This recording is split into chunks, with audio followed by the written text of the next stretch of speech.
우리 은혜 받을 하나님의 말씀은 열왕기상 19장 19절서부터 21절의 말씀입니다.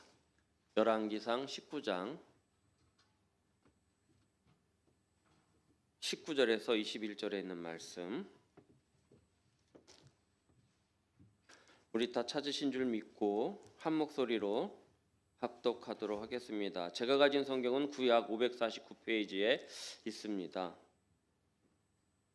우리 함께 한 목소리로 합독합니다. 엘리야가 거기서 떠나 사밧의 아들 엘리사를 만나니 그가 12 겨리소를 앞세우고 밭을 가는데 자기는 12째 겨리소와 함께 있더라. 엘리야가 그리로 건너가서 겉옷을 그의 위에 던졌더니 그가 소를 버리고 엘리야에게로 달려가서 이르되 청하건대 나를 내 부모와 입을 맞추게 하소서. 그리한 후에 내가 당신을 따르리이다. 엘리야가 그에게 이르되 돌아가라. 내가 내게 어떻게 행하였느냐 하니라.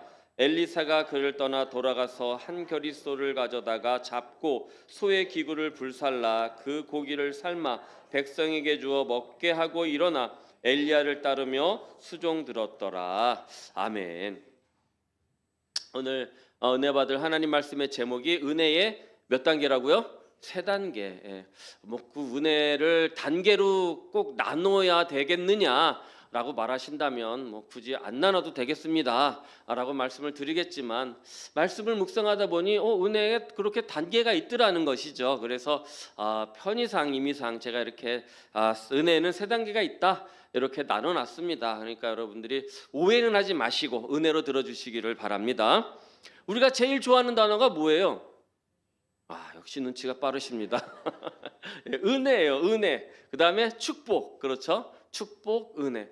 그래서 축복과 은혜에 대해서 좀 말씀을 드리고 그 다음에 다시 모세오경으로 이어가자 하면서 축복과 은혜에 대해서 또 한번 묵상을 하는데, 축복은 이게 성경에 있는 말씀도 아니고 어느 신학자가 한 얘기도 아니에요. 그래서 제가 이렇게 묵상할 때 저에게 느꼈던 그런 하나님의 은혜가 뭐였냐면, 축복은 아버지 같은 그런 단어다. 그리고 은혜는 어머니 같은 그런 단어 같다. 그래서 축복을 받으면 뭔가 다 해결되는 것 같은, go straight, 그냥 직진해야만 하는 이런 느낌, 강한 느낌이 좀 있는가 반면, 직진할 수 있는 그런 걸 연상케 하는가 반면, 은혜라는 것은 좀 어머니같이 감싸주시고 보호해주시는 그런 느낌을 갖게 하는 그런 단어가 아닐까라고 이렇게 제가 말씀을 한번 드려봅니다. 그래서 그런 느낌이 강하다는 거지요. 그래서 아까도 말씀드린 것처럼 성경에 그렇다라고 정의한 것도 아니고 신학자들이 한 말씀도 아니고 그냥 제가 느낀 말씀을 여러분들한테 이제 말씀드리는데, 어쨌든 오늘부터 은혜와 축복에 대한 말씀을 나누려고 합니다. 그리고 먼저 은혜에 대한 말씀을 가지고 왔는데, 이미 작년에 우리가 회복과 소망과 회복에 대한 말씀을 하면서 이 은혜에 대한 말씀을 몇 주를 전했는가, 오늘 가서 보니까 8주를 전했더라고요. 8주 동안 은혜가 무엇이냐, 은혜를 회복하자, 은혜를 회복하려면 어떻게 해야 되느냐, 은혜를 회복한 다음에 우리는 무엇을 해야 되느냐, 이런 것을 쭉 해가지고 8주를 했는데, 그래도 우리가 어떻게 해요? 또 은혜에 대한 말씀을 할 게 있느냐라고 물어보신다면, 여러분, 그래도 해도 모자라고 받고 또 받아도 더 받아야 되는 것이 은혜와 축복에 대한 말씀인 줄 믿습니다. 네, 그렇죠. 네. 여러분은 어떤 은혜를 받으셨습니까? 여러분에게는 삶에 어떤 은혜가 있으십니까?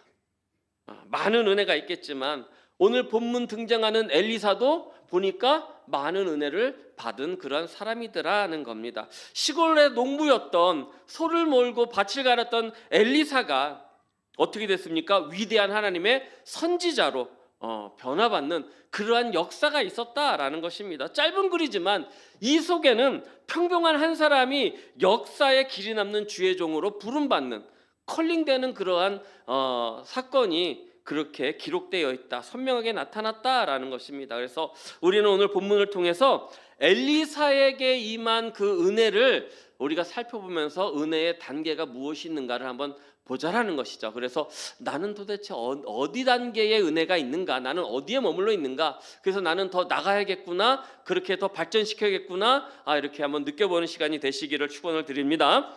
자, 첫 번째는 만남의 은혜입니다. 만남의 은혜. 뭐라고요? 만남의 은혜. 우리 19절 함께 읽어보도록 하겠습니다. 시작. 엘리사가 거기서 떠나 사밧의 아들 엘리사를 만나니 그가 12겨리소를 앞세우고 밭을 가는데 자기는 12째 겨리소와 함께 있더라. 엘리야가 그리로 건너가서 겉옷을 그 위에 던졌습니다. 시골의 농부였던 엘리사를 찾아온 첫 번째 은혜는 무엇이냐면 만남의 은혜입니다. 하나님의 사람 엘리야가 밭을 갈고 있는 농부 엘리사를 찾아왔습니다. 그래서 쳐다봤습니다. 그를 찾아와서 쳐다보고 그가 어디 있는가 보고 건너가서 그를 만나서 옷을 그에게 던졌다라고 이야기합니다. 이 만남을 통해서 엘리사는 엘리야 선지자의 수제자가 되었습니다. 엘리사의 사역을 계승하게 되었다라는 것입니다. 세상에서도 만남을 귀하게 여기잖아요. 우리 만남은 뭐가 아니래요? 알기는 잘하세요. 그죠?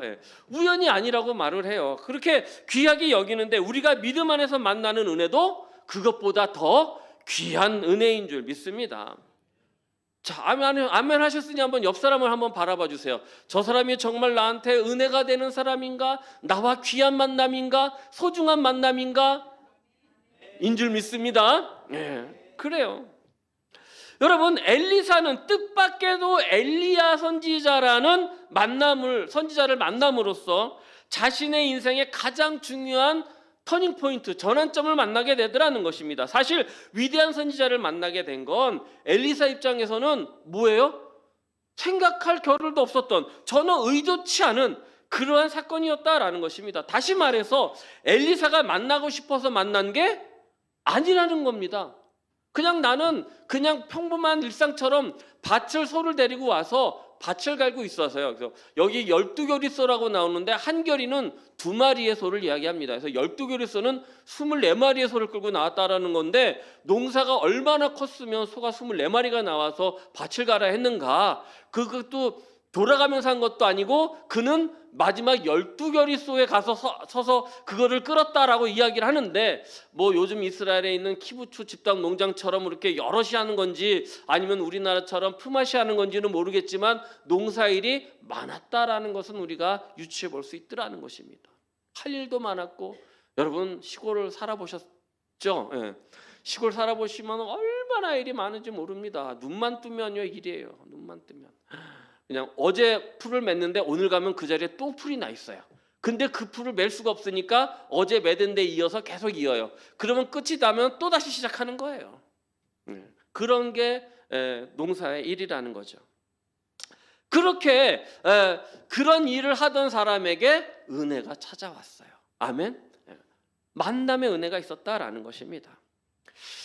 이거를 말하면 좀 길어지는데 이게 제가 그래서 원고를 항상 읽는 이유가 원고를 떠나면 말이 길어져서 은혜라는 게 이제 구약의 이제 히브리어로는 헤세드라고 해요. 헤세드. 신약의 이 헬라어로는 뭐라 그럽니까? 카리스라 그러잖아요. 그래서 이 헤세드는 사랑이라는 뜻이에요. 하나님의 사랑, 인애라는 말로 해석이 되는데 그래서 전능자가 주시는 은혜, 높은 양반이 주시는 그런 선물 같은 은혜 같은 것을 갖다가 헤세드다 이렇게 이야기를 해요. 그런데 신약에 와서 이 헬라어에 있는 이 카리스는 어떤 뜻이냐면은 값없이 주는 선물이라는 뜻이에요. 그래서 신구약을 합쳐서 해석해 보면 전능자가 주시는 값없이 주시는 뭐예요? 선물이다라고 이렇게 해석이 될 수가 있어요. 그러면 좀 더 나가서 이 카리스마는 뭐냐? 이 값없이 주는 선물이 가시화된 게 카리스마예요. 그래서 하나님이 우리에게 주시는 무엇이냐? 은사를 카리스마라 그럽니다. 은사가 카리스마예요. 그런데 아니지 않습니까? 목사님, 카리스마는 그거잖아요. 저 사람 뭐가 있어? 카리스마가 있어. 그거잖아요. 그거는 20세기 초에 베버라는 사람이 그 통치 이론을 설명하면서 그거를 카리스마를 가져왔어요. 그래가지고 그 통치 이론 중에 하나를 갖다가 카리스마를 치면서 어떤 특정한 사람의 특정한 능력을 설명할 때 절대자의 독재자의 그런 능력을 설명할 때 카리스마라는 단어를 갖다 썼어요. 그래가지고 그게 카리스마로 변형이 되면서 지금 우리나라 영어의 카리스마가 돼버린 거예요. 금방 설명했죠. 예, 거기까지만 이렇게 알아주시면 되겠어요. 참고로. 그래서 우리는 그 은혜를 귀하게 여겨야겠다. 어떤 은혜? 만남의 은혜. 여러분 보세요. 어느 날 베드로가 밤이 맞도록 그물을 내렸습니다. 근데 그렇게 수고했지만 고기를 얻었습니까? 못 얻었습니까? 못 얻었어요. 예수님께서 베드로를 찾아오셨어요. 그리고 그 배에 오르시고 멀리 뛰어나라. 그리고 거기에서 깊은 데로 가서 뭐를 하라 그러셨어요? 그물을 내려라. 그물을 내렸더니 어떻게 됐습니까? 그물이 찢어지도록 그렇게 버렸어요. 선생님이요, 나는 죄인이니까 나를 떠나소서. 그러니까 예수님 말씀하시기를 너 나를 따라와라. 내가 너를 뭐를 낚는 어부가 되게 하리라? 사람을 낚는 어부가 되게 하리라 라고 말씀하셨어요. 그래서 베드로는 예수님의 수제자가 되었고 더 나가서 예수님 앞에 뭐를 얻었어요? 천국의 열쇠를 얻은 사람이 되었다라는 것입니다. 그래서 예수님이 설명을 하시되 뭐라고 설명하시면 하늘에서 풀면 땅에서 매면 하늘에서도 매일 것이고 땅에서 풀면 하늘에서도 풀리리라. 우리 천국 가면 맨 처음 만나봐야 될 사람이 베드로가 아닐까 생각해 봅니다. 네.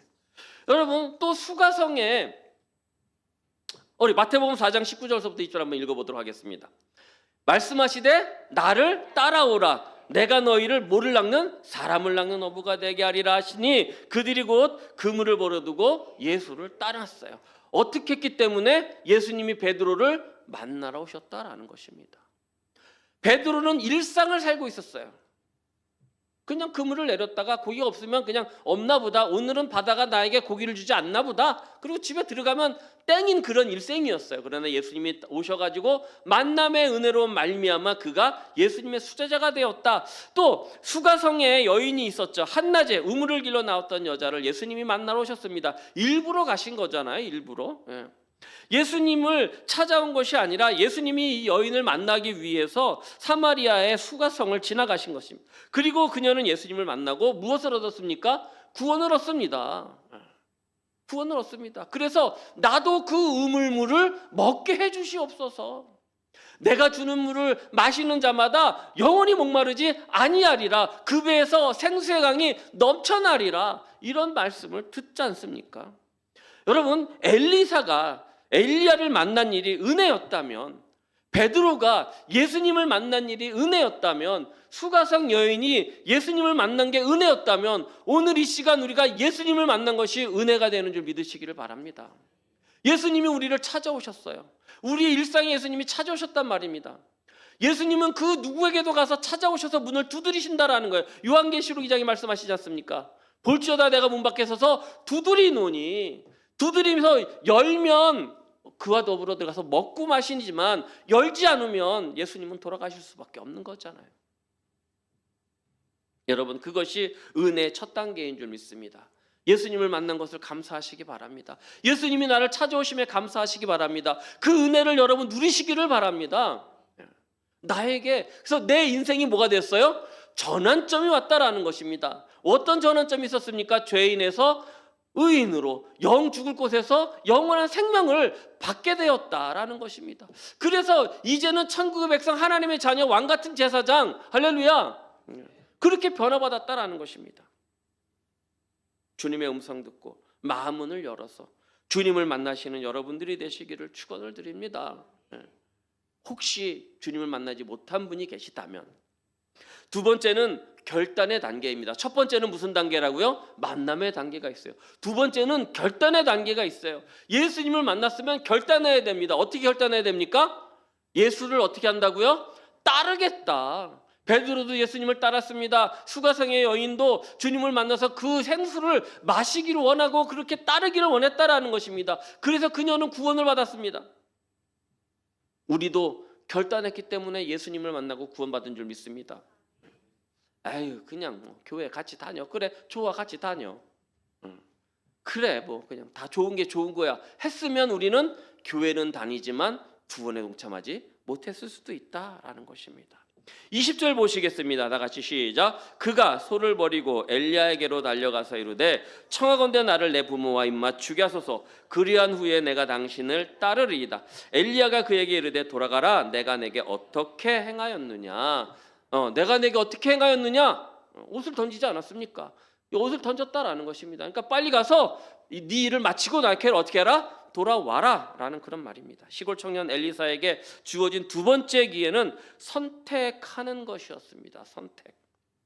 선지자 엘리야는 자신의 겉옷을 엘리사에게 던졌습니다. 자신의 옷을 던졌다라는 건 자신의 뒤를 이어서 선지자의 직무를 대신해라라는 그런 상징적인 의미가 담겨 있는 것이죠. 당시 이스라엘의 옷은, 특별히 겉옷은 무엇을 나타냈어요? 신분을 나타냈어요. 그래서 겉옷을 벗어서 던진다라는 것, 다른 사람 앞에 던진다라는 것은 무엇이냐면 내 신분, 내 직분, 내 의무를 내게 주겠다라는 그런 의미가 된다라는 것입니다.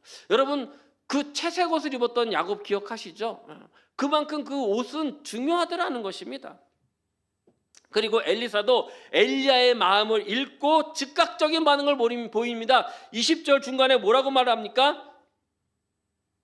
내 부모와 입을 맞추게 하소서. 그리한 후에 뭘 한다고요? 내가 당신을 따르리이다. 내가 당신을 따르리이다. 여러분, 만남의 은혜도 중요하지만 더 중요한 것은 결단인 줄 믿습니다. 결단입니다. 우리가 아무리 중요한 기회를 만났다고 하더라도 결단하지 않으면 아무 소용이 없습니다. 내 앞에 지금 5만 원짜리가 떨어져 있습니다. 이걸 줄까 말까 이렇게 고민하면 그 5만 원이 내 것이 됩니까? 안 됩니까? 안 돼요. 그런데 주면 이것을 경찰서에 갖다 주든 인마이 포켓하든 어떻게 되는 거예요? 내 손에 들어오는 거더라는 것입니다. 이 5만 원의 판결은 내 손에 달려있더라는 것입니다. 엘리사는 먼저 소를 버리고 달려갔습니다.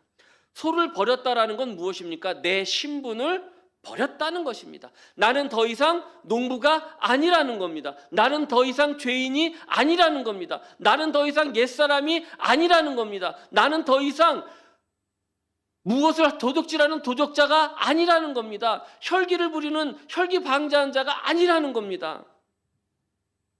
엘리사는 자신이 쓰던 농기구를 불태우고 소를 2마리나 삶아가지고 가족과 이웃들에게 잔치를 벌였어요. 그리고 부모에게 마지막 인사를 드리고 엘리사를 따랐다라는 것입니다. 단호한 결단이죠. 단호한 결단이에요. 베드로도 그물을 버려두고, 그물과 배를 버려두고 그렇게 쫓았다라는 것입니다. 그렇다면 예수님께서 우리를 찾아왔다면, 저와 여러분을 찾아왔다면, 나를 찾아왔다면, 여러분, 우리는 무엇을 던졌습니까?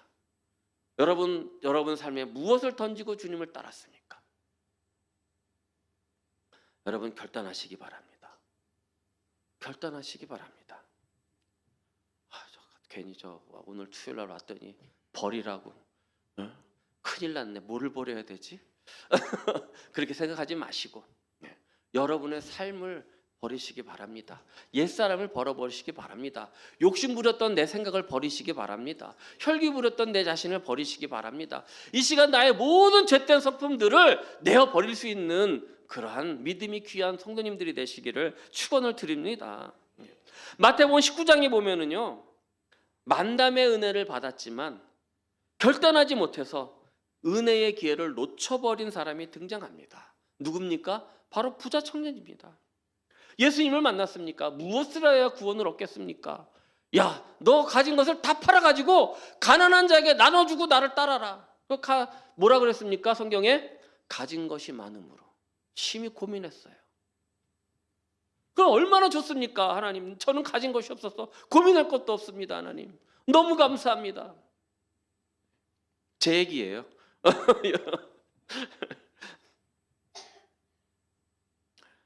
가진 게 많았던 청년은 결단해야 될 때 결단하지 못했기 때문에 그는 예수님을 만났지만 예수님만 만난 것에 끝을 내고 쓸쓸한 뒷모습과 함께 성경에서 영영이 사라져 버렸습니다.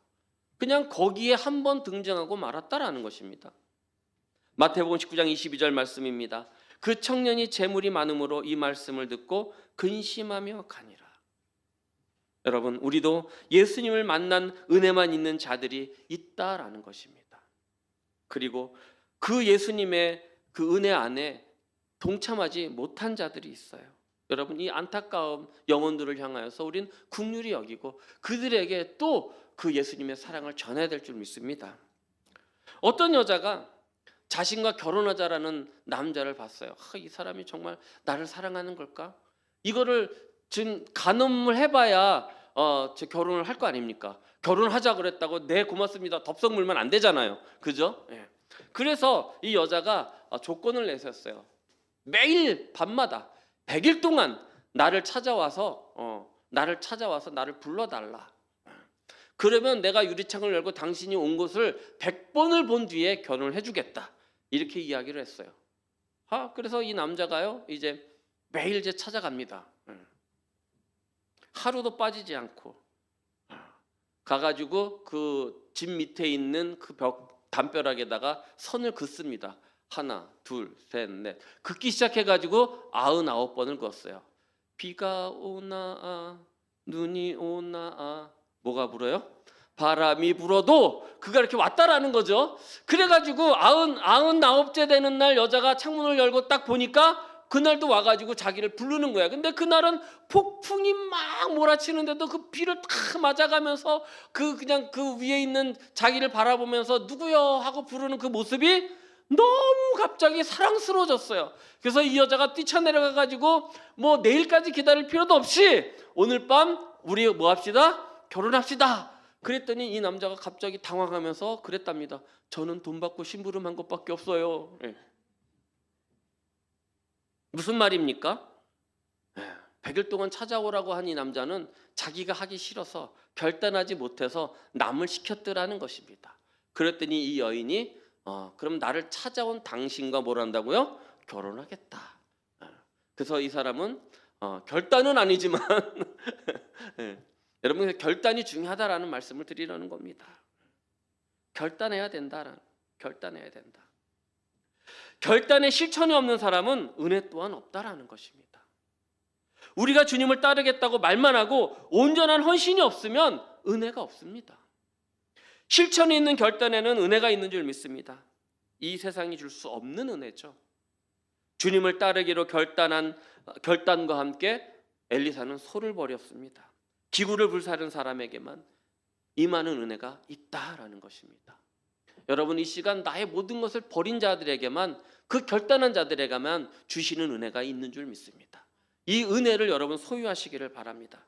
결단할 때 결단할 수 있는 것도 능력인 줄 믿습니다.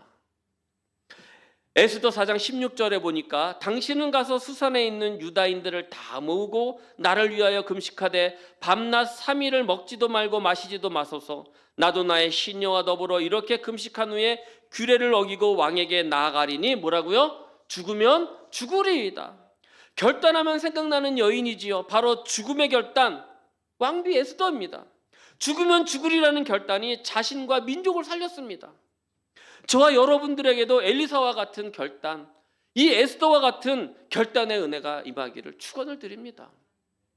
그리고 마지막에는 그 은혜를 나누는 단계가 있더라는 것입니다. 은혜는 나눠야 된다라는 것입니다. 21절, 본문 21절 읽어보도록 하겠습니다. 엘리사가 그를 떠나 돌아가서 한 교리소를 가져다가 잡고 소의 기구를 불살라 그 위를 삶아 백성에게 주어 먹게 하고 일어나 엘리야를 따르며 수종 들었더라. 여러분, 가만히 있던 사람이 잔치가 벌려졌어요. 아주 그냥 팔자에도 없었던 소고기를 먹게 됐네요. 왜 먹게 됐습니까? 엘리사에게 임한 은혜 때문에 먹게 되었다라는 것입니다. 은혜가 은혜되게 하는 단계는 받은 은혜로 만족하는 게 아니라 그 은혜를 어떻게 할 때? 나눠줄 때 더 큰 은혜가 임하는 줄 믿습니다. 성도는 주님 안에서 엄청난 은혜를 받은 자들입니다. 만남의 은혜도 있고요, 결단의 은혜도 있고요. 또 그거 뭐 꼭 그렇게 단계를 정해서가 아니라 그 많은 은혜 말고도 여러분들이 각자가 받은 은혜들이 있지 않습니까? 개인적으로. 그렇죠? 없어도 아멘 하시면 은혜가 있을 텐데. 예. 여러분, 그래서 우리는 그 은혜를 어떻게 해야 되느냐? 보답해야 되는 사람들입니다. 은혜를 받고 그냥 입을 싹 닦으면 안 된다라는 것이죠. 하나님은 나를 사랑하셨고 나를 위해 예수 그리스도를 이 땅에 보내주셨습니다. 우리가 이 은혜를 안다면 그 은혜를 보답하는 것이 어떻게 해요? 마땅한 일이다라는 것입니다. 이렇게 은혜를 나누게 되면 내가 받은 은혜가 어떻게 되느냐? 완성이 되는 겁니다. 여러분, 엘리사가 지금 이 상황에서 그 결론적으로 해야 될 일이 무엇입니까? 엘리야를 따라가는 일입니다. 맞습니까? 그렇다면 여기에서 자기의 모든 것을 모두 그냥 팔아서 나눠버렸다라는 것, 자기의 은혜를 나눴다라는 것은 자기의 받은 은혜를 어떻게 했다라는 거예요? 완성했다라는 것입니다. 그것으로 완성한 거예요. 우리가 이 은혜를 안다면, 이 은혜를 나누게 되면 내가 받은 은혜가 완성되는 줄 믿습니다. 즉 은혜가 은혜되는 단계에 우리는 들어간다라는 것입니다. 여러분은 내가 받은 은혜를 좀 나눠보셨습니까? 내가 받은 사랑을 나눠보셨습니까? 내 것을 남의 것과 한번 나눠보셨습니까? 여러분, 사도 바울은 이렇게 고백합니다. 고린도서 15장 10절에 우리 함께 읽어보겠습니다. 그러나 내가 나된 것은 하나님의 은혜로 된 것이니 내게 주신 그의 은혜가 어떻게 하지 않게? 헛되지 않게 하려. 내가 모든 사도보다 어떻게 해요? 더 많이 수고를 했어요. 무엇을 하기에 수고를 했습니까? 사도 바울이 한 게 뭐예요? 말씀을 전한 거예요. 복음을 전한 거예요. 받은 은혜를 전했다라는 것입니다. 그냥 나만 구원받고 나만 은혜 받고 나만 축복받고 그것을 끝낸 게 아니라 많은 사도보다 더 많이 수고를 했다라고 그렇게 이야기합니다. 그런데 그것조차 누가 한 것이 아니에요? 내가 한 것이 아니라 오직 나와 함께 하신 하나님의 뭐라고요? 은혜, 하나님의 은혜. 그래서 은혜가 은혜되게 하는 것은 나에게 있는 은혜를 어떻게 하는 거예요? 나누는 것이 은혜가 되는 것인 줄 믿으시기를 바랍니다. 제일 먼저 누구한테 나눠야 되겠습니까?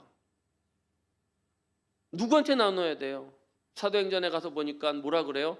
너희가 성령을 받고 성령의 권능을 받으면 사마리아와 땅끝까지 이르러 누구의 증인이 되라 그래요?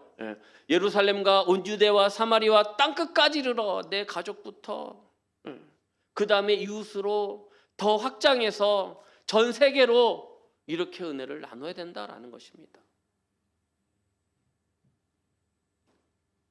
제일 먼저 자녀들에게 은혜를 전달하시기 바랍니다. 그래서 신실한 믿음으로 살도록 우리는 양육해야 될 의무가 있다라는 것입니다.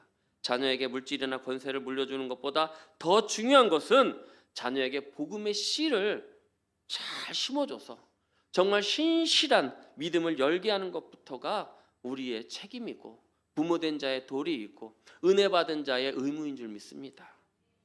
자녀에게, 가족에게, 이웃에게 받은 은혜를 전하는 그 일부터 시작할 수 있기를 축원을 드립니다. 은혜는 흐르고 넘쳐나야 됩니다. 마냥 은혜 받기만 바라기보다는 내게 주신 은혜를 나눌 때 은혜는 더욱 넘치게 되는 것임을 믿으시기를 바랍니다. 고인물은 어떻게 된대요? 썩는데요. 은혜도 나누지 않고 나만족하고 나만 기뻐하려면 내가 받은 은혜는 곧 무색하게 될 수밖에 없습니다.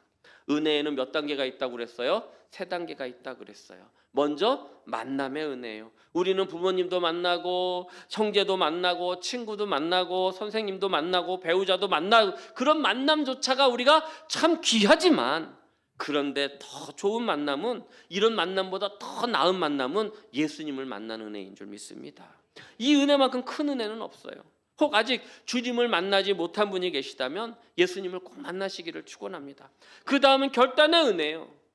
예수님을 만나면 주님은 우리에게 어떤 결단을 요구하실 겁니다. 어떤 이에게는 모든 걸 팔아서 가난한 자에게 나눠주라는 그런 결단이 필요하고 어떤 이는 평생 천직을 알았던 직업을 내려놓아야 하는 결단이 필요하고 또 어떤 이에게는 소중한 사람을 내려놓아야 되는 그런 결단이 필요하더라는 것입니다.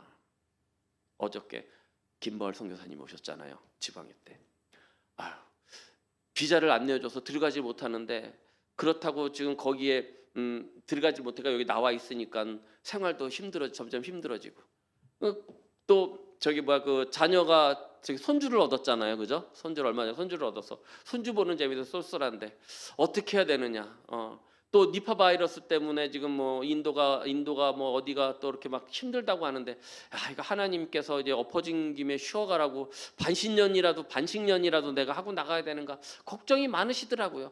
그런데 보면 그분은 어떻게 했습니까?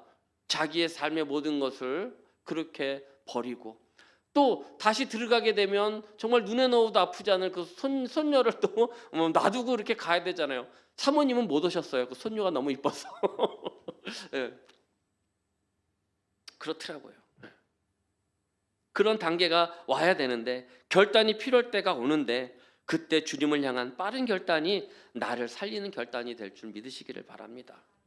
원숭이 잡는 법을 잘 아시죠? 주둥이가 좁은 긴 병에다가 좋아하는 거 바나나나 과자 같은 거를 넣어두면 그걸 갖다 이제 주둥이를 나무에다 묶어 놓으면 원숭이가 와서 그거를 갖다가 손을 놓고 이제 잡아 뺀대요. 근데 움켜쥐면 병이 빠지지 않는 거예요. 근데 이 손을 놔야 되는 결단을 해야 자기가 사는데 놓지 못하면 죽게 되더라라는 것이지요. 저와 여러분에게 분명 그런 결단의 단계가 있을 것입니다. 그때 작은 것에 연연하지 마시고 오직 믿음으로 결단할 수 있는 복된 성도님들이 되시기를 축원을 드립니다. 마지막에는 은혜가 은혜되는 단계입니다. 이것은 은혜를 머무르게 하는 것이 아니라 흐르게 하는 단계입니다. 엘리야의 능력이 엘리야의 능력이 엘리사에게로 넘어가게 된 것은 엘리야가 자신만 가지고 있었던 것이 아니라 옷을 벗어서 넘겨줬기 때문입니다. 그래서 엘리사가 나중에는 갑절의 그 영역을 받지 않습니까? 갑절의 영역을 받는 거예요. 그래서 엘리야에게서 엘리사로 흐른 것처럼 나에게서 또 다른 사람으로 흘러나가야 될 줄 믿습니다. 그래서 그 은혜가 더 큰 은혜가 되게 되면 은혜가 넘치게 되고 그 은혜가 또다시 다른 복으로 나에게 돌아올 줄 믿습니다.